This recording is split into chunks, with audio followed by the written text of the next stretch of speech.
کہ کہہ سکے کہ بھارت ہندوستان ہمارا ہے. جب سلطان کی شہادت ہوئی تب ان کو ہمت ہوئی کہ آج سے ہندوستان ہمارا ہے.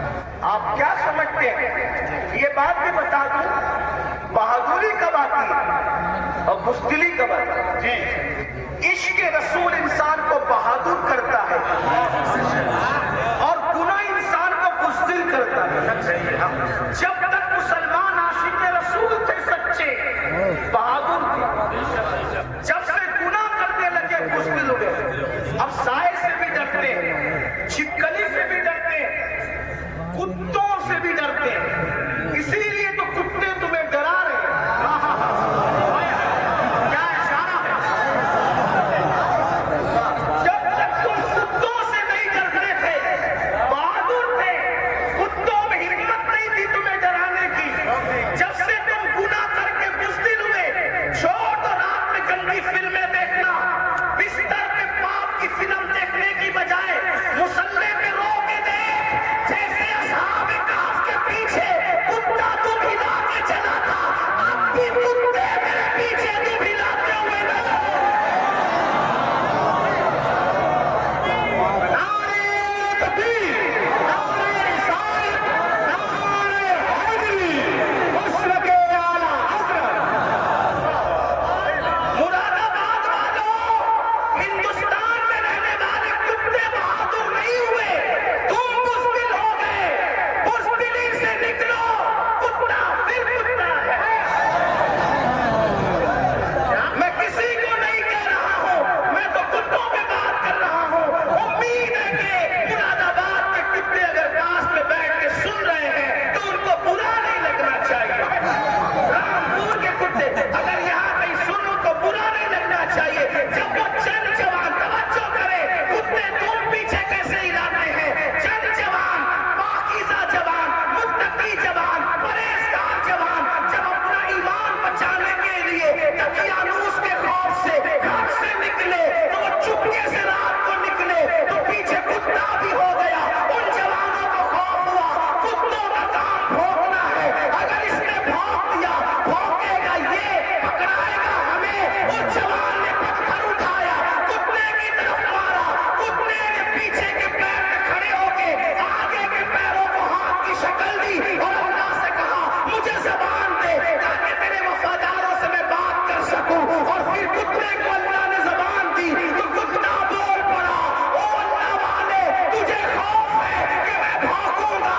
ہم کتے ہیں مگر پتہ ہے کس بار بھونکنا چاہیے کس بار نہیں.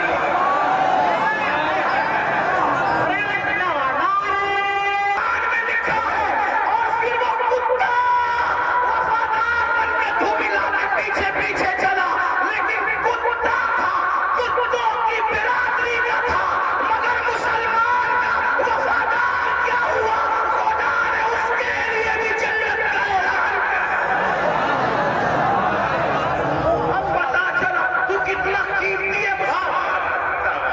تو اللہ کا وفادار بن، کتے تیرے وفادار. یعنی اگر تو گناہ چھوڑ دے، کتے تجھ پہ بھونکیں گے. کیا بات ہے؟ کتے نہیں بھونکیں گے تجھ پہ اگر تو سارا مسئلہ گناہ کا ہے. ہنسنے کی بات نہیں، گناہ چھوڑو پھر دیکھو زمین تمہاری فرما بردار ہوگا. بات دور نکل گئی. عرض کر رہا تھا ایک ایسا وفادار تھا ملک ملت کا جسے فخر ہے ملک کو ملت کو. اس کو دنیا ٹیپو فتح علی کہتی ہے، جسے ہم ٹیپو سلطان کہتے ہیں. بڑا بہادر تھا. جب تک کہ وہ رہا ہمت نہ تھی بزدلوں کی کہہ سکے کہ ہمارا ہے ہندوستان. اسے شہید کر دیا گیا. اس کے بعد کہا ہمارا ہے ہندوستان. تو ایک بات جو کہنے چلا تھا یہ کہ حلال سے وفا پیدا ہوتی ہے، ماں باپ کی، حرام سے نہیں. مہر سن لے، اللہ اکبر. انگریزوں نے ٹیپو فتح علی سلطان سے کہا ڈیل کرنی ہے، کسی معتمد کو بھیجو، بات کریں گے. سلطان کو لگا میرے بھائی سے بڑھ کر میرا معتمد کون ہو سکتا ہے. سلطان نے اپنے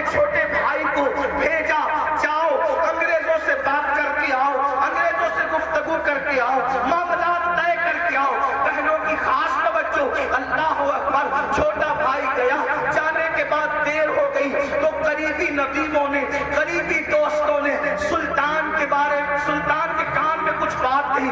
سلطان کھڑے ہوئے، غصے میں آئے، حالت غصے میں ٹہلنے لگے. اور دیر ہوئی، ٹہلتے ٹہلتے ماں کے کمرے میں جا گھسے. ماں نے کہا میرے لال کوئی پریشانی ہے؟ ماں سے کہا ماں تمہارے بیٹے نے میری ناک کو خاک میں ملا دیا. ماں تمہارے بیٹے نے میری ناک کو خاک میں ملا دیا. میرے دوست کہتے ہیں معتمد سمجھ کر بھائی کو ڈیل کے لیے بھیجا تھا، بات کرنے کے لیے بھیجا تھا، لیکن وہ انگریزوں سے ہاتھ ملا گیا. ماں بیٹھی تھی، کھڑی ہو گئی. ماں ہوتی ہے، ماں ہوتی ہے. میں قوم کی بیٹیوں سے کہنا چاہتا ہوں اللہ اکبر.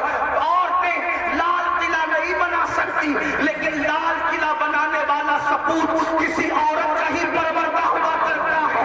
عورتیں فاتح بدر و حنین نہیں ہو سکتی، لیکن فاتح بدر و حنین کسی عورت ہی کا تیار کرنا ہوتا ہے. اللہ اکبر. عورت فاتح خیبر نہیں ہوتی، لیکن فاتح خیبر کو جنم دینے والی کوئی عورت ہی ہوا کرتی ہے. تو عورت نے بڑے بڑے انقلابیوں کو پیدا کیا. اگر عورت سچی ہے، دین